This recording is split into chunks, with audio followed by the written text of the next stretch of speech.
Welcome back. You're still tuned into Business Lunch. Now, a big talking point today is the rise that we've seen in crude oil prices. It moved up around 4% overnight and is currently just above $100 a barrel. Sonal is joining us to tell us more about this. Sonal, what has taken the prices higher?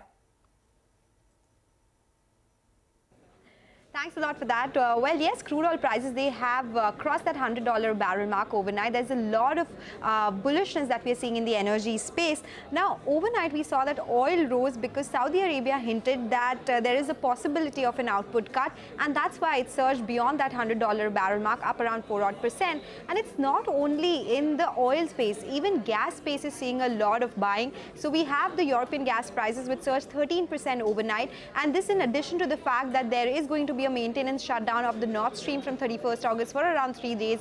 Even there was some disruptions to a key pipeline entering into Europe. So there are supply pressures that we are seeing in the gas market, leading to a sharp increase in prices. European gas prices are up anywhere between 500 to 700% this year itself. Even in the Asian markets, the spot LNG prices at $57 per MMBTU is at a record high level. So supply crunch and higher demand, both of them are leading to higher prices both in oil and gas segment. In fact, we spoke to an expert earlier today in the morning. Let's hear out what he had to say about oil prices going forward. The futures market is driving very big yo-yos, whilst actually regional issues on getting access to that material at the same price is almost impossible. In the meantime, what we have is a slowdown of the economy, particularly in the United States. Whereas if you look at the Chinese economy, it's been pretty weak, but there we have already seen stimulus. I think I more or less agree with what he's saying.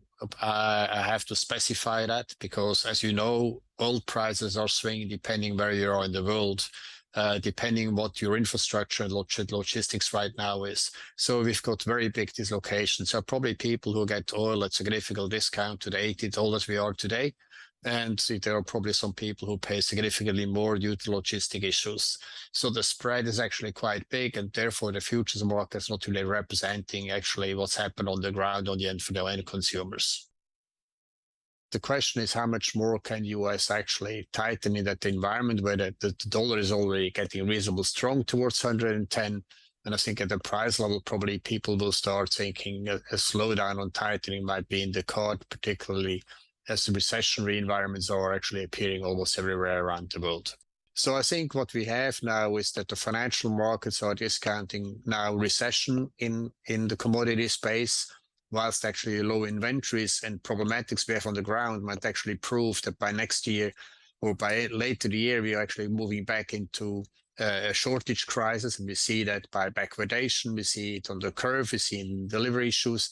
So commodity prices will probably go up again for end users.